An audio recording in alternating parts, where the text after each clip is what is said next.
నమస్తే, welcome to ఉద్యమ కిరీటం న్యూస్. మంగపేట మండలం తిమ్మంపేట గ్రామంలో కాంగ్రెస్ పార్టీ విస్తృత సమావేశం జిల్లా బ్లాక్ కాంగ్రెస్ అధ్యక్షుడు వెంకన్న ఆధ్వర్యంలో జరిగింది. ఈ యొక్క కాంగ్రెస్ పార్టీ సమావేశానికి జిల్లా అధ్యక్షుడు పైడాకుల అశోక్ పటేల్ మరియు యువ కిరీటం సూర్య ఆధ్వర్యంలో జరిగింది. కాంగ్రెస్ పార్టీకి ఆకర్షితులై బీజేపీ కార్యకర్తలు, టీఆర్ఎస్ కార్యకర్తలు చేరడం జరిగింది. ఈ యొక్క సమావేశంలో పైడాకుల అశోక్ పటేల్ మన ఎంపీ అభ్యర్థి బలరాం నాయక్ భారీ మెజారిటీతో గెలిపించాలి అని కోరారు. ఎండి హబీబ్ ఖాన్, ఉద్యమ కిరీటం ఆర్సీ ఇన్ఛార్జ్ నాగారం గారిని మాట్లాడవలసిందిగా కోరుతా ఉన్నాం.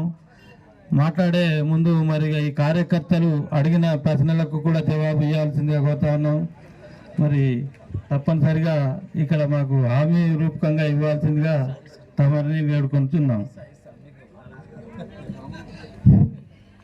సభాధ్యక్షులు రాంబాబు అన్న గారు, మరొక సభాధ్యక్షులు ఆకా రాధాకృష్ణ గారు, మండల పార్టీ ప్రెసిడెంట్ గారు, ఈ వర్కింగ్ ప్రెసిడెంట్లు, మన ముఖ్య అతిథులు వీరన్న గారు, రాష్ట్ర వికలాంగ సంస్థ చైర్మన్ గారు, మన విశిష్ట అతిథి మనందరికీ అందుబాటులో ఉండి మంత్రి గారుకి వెన్నంటి ఉండుకుంటా, ఒకవేళ మంత్రి గారు అందుబాటులో లేకున్నా వెంటనే స్పందించే మన యువనేత సూర్యన్న గారికి, బ్లాక్ కాంగ్రెస్ అధ్యక్షులు వెంకన్న గారికి, పెద్దలందరూ సీనియర్ నాయకులు, జిల్లా సీనియర్ నాయకులు చింతపరమాత్మన్న గారికి, సోమన్న గారికి, బండ జగన్మోహన్ రెడ్డి గారికి, మన మండల ఇన్ఛార్జీలుగా వచ్చిన ఇరిసవాడ వెంకన్న గారికి, పూజారి సురేంద్రబాబు గారికి, మన అక్కగారికి, వెంకన్న గారికి, ప్రతి ఒక్కరికి, ఈ యూత్ కాంగ్రెస్ అధ్యక్షులకు, ఎస్సీ ఎస్టీ మైనారిటీస్ అన్ని అధ్యక్షులందరికీ పేరు పేరున, వేదిక మీద ఉన్న పెద్దలందరికీ పేరు పేరున హృదయపూర్వక నమస్కారాలు.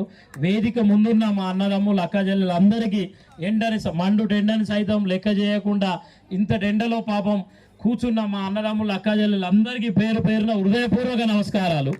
మీరే కార్యకర్తలే పార్టీకి పట్టుకొమ్మలు. రేపు మేము నాయకులం కావాలన్నా, ఎవరు ఎక్కడ కూర్చోవాలన్నా కార్యకర్తలు కాబట్టి అలాంటి కార్యకర్తలని మన అక్క హృదయంలో పెట్టి చూసుకుంటుంది. సీతక్క ఇంతకుముందుకు ఒక పెద్దలు చెప్పినట్టు సీతక్క గారి దగ్గర మనం పనిచేయడం మా అదృష్టంగా భావిస్తున్నాం మేము. ఎందుకంటే ఒక గొప్ప నాయకురాలు దగ్గర మేము శిష్యులు ఉన్నాము అంటే అది వాస్తవంగా గర్వించదగ్గ విషయం. నేనే కాదు, సీతక్క గారి నియోజకవర్గంలో ఉన్న ప్రతి ఒక్కరూ, మేము అక్కగారి నియోజకవర్గంలో ఓటర్లం.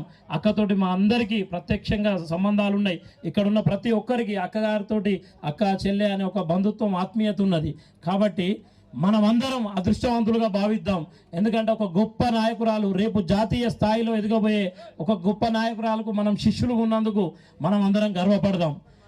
ఇక గత 10 ఏళ్ళ చరిత్ర తీసుకుంటే రాష్ట్రంలో బీఆర్ఎస్, దేశంలో బీజేపీ పాలనలో మనకు ఒరిగింది ఏం లేదు. మన గ్రామాల్లో ఎటువంటి అభివృద్ధి చెందలేదు. ప్రజలు కష్టాలలో ఉన్నారు. ఇంత ముందుకు ఒక అక్క గొడవ పెడతాంది, ఇండ్లు లేవని. ఇండ్లు ఇవ్వలేదు, మనకు యువతకి ఉద్యోగాలు ఇవ్వలేదు, రైతులకు ఎటువంటి సబ్సిడీలు ఇవ్వలేదు, ఎటువంటి రోడ్లు కానీ ఎటువంటి డెవలప్మెంట్ కానీ చేయలేదు. కాబట్టే అటువంటి ప్రభుత్వాన్ని గద్దదించి, దొంగ ప్రభుత్వాన్ని గద్దదించి ఈరోజు మంచి పాలన కోసం మన కాంగ్రెస్ పార్టీని ఎంచుకోవడం జరిగింది ప్రజలంతా. రేపు జరగబోయే పార్లమెంట్ ఎలక్షన్లో కూడా ఈ మన ఎంపీ గారిని గెలిపించి రాహుల్ గాంధీ గారిని ప్రధానమంత్రి చేయడం కోసము భారీ మెజార్టీతోటి బలరామన్న గారిని గెలిపించడానికి ప్రతి ఒక్క కార్యకర్త కంకణబద్ధులై కష్టపడి భారీ మెజార్టీ దిశగా కష్టపడాలని కోరుకుంటున్నాం. రాష్ట్రమే కాదు, దేశం కూడా సుభిక్షంగా ఉండాలంటే కాంగ్రెస్ పార్టీ పాలన కావాలి. కాంగ్రెస్ పార్టీ పాలన వస్తేనే దేశం సురక్షితంగా ఉంటుంది. మనకు మతతత్వ గొడవలు, కులతత్వ గొడవలు వద్దు. మనమంతా భారతీయులం, మనమంతా అన్నదమ్ములం అని చాటి చెప్పేది కేవలం కాంగ్రెస్ పార్టీయే. ఫస్ట్ మొదట మనం మనుషులం, మనమంతా అన్నదమ్ములం. మనది ఒకటే కుటుంబం, భారతదేశ కుటుంబం. మనది ఒకటే పార్టీ, కాంగ్రెస్ పార్టీ. కాబట్టి కాంగ్రెస్ పార్టీ నాయకులందరూ ఒక్కసారి కష్టపడి, గతంలో మనం అక్కగారి కోసం ఎట్లయితే ప్రతి ఒక్క కార్యకర్త, ప్రతి ఒక్క నాయకుడు గడప గడపకు, గ్రామ గ్రామాన ఎట్లయితే కష్టపడి తిరిగిండో, అదే విధంగా మళ్ళీ ఎంపీ ఎలక్షన్లలో కూడా ప్రతి ఒక్కరూ అదే విధంగా గడప గడపకు, గ్రామ గ్రామానికి, తండాలకు, గూడెలకు తిరిగి కాంగ్రెస్ పార్టీ కేంద్రంలో రావాలంటే ఈరోజు బలరాం నాయక్ గారు భారీ మెజార్టీతో గెలవాలనే విషయాన్ని ప్రతి ఒక్కరూ తెలియజేయాలి. కాంగ్రెస్ పార్టీ ఏమైతే మాట ఇస్తుందో తప్పకుండా నిలబెట్టుకుంటుంది. ఇచ్చిన మాటని ఏనాడు పార్టీ మరవదు. 6 గ్యారెంటీలు ఇచ్చి సుమారుగా 2 నెలలు 3 నెలల సమయంలోనే 5 గ్యారెంటీలను మనం అమలు చేస్తున్నాం. అక్క చెల్లెలందరి కోసం ఉచిత బస్సు ప్రయాణం అని చెప్పినాం. బస్సు ప్రయాణం వెంటనే దాన్ని ప్రారంభించినాం. గత ప్రభుత్వం ఇది సాధ్యం కానీ అమలు కానీ హామీ అన్నారు, కానీ మనం చేసి చూపించడం. కాంగ్రెస్ పార్టీ ఎప్పుడైతే తల్లి సోనియా గాంధీ గారు ఇచ్చిన గారికి, పార్లమెంట్ యూత్ అధ్యక్షులు సూర్య గారికి, వికలాంగుల కార్పొరేషన్ చైర్మన్ వీరన్న గారికి, మండల అధ్యక్షుడు జయరాం రెడ్డి గారికి, మంగపేట ఇన్ఛార్జ్ సురేందర్ బాబు గారికి,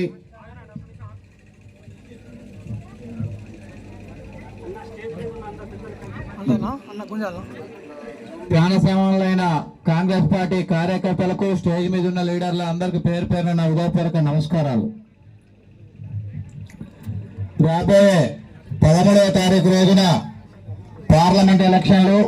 ఈ ఎలక్షన్ల సందర్భంగా ఇక్కడ మనం ఆసన్నమైన పార్లమెంట్ ఎలక్షన్లో మన బలరాం నాయక్ గారిది 4వ నెంబర్ గుర్తు. ఆ 4వ నెంబర్ గుర్తుకు మనం తప్పకుండా ఓటేసి ఈ యొక్క తిమ్మంపేట ఏరియా మంగపేట మండలం నుంచి అధిక మెజార్టీగా ఇవ్వాలి. చాలా మాట్లాడేవి ఉన్నది, చాలా మందికి ఇసుకుంటాను. కాబట్టి నాకు ఈ అవకాశం ఇచ్చిన పెద్దలకు పేరు పేరున హృదయపూర్వక నమస్కారాలు తెలియజేస్తూ ముగిస్తున్నాను. ఈ సభను ఉద్దేశించి మరి హైదరాబాద్ నుండి వచ్చినటువంటి మరి జడ్పీటీసీ మల్లికార్జున గారిని మాట్లాడాల్సిందిగా కోరుతాం.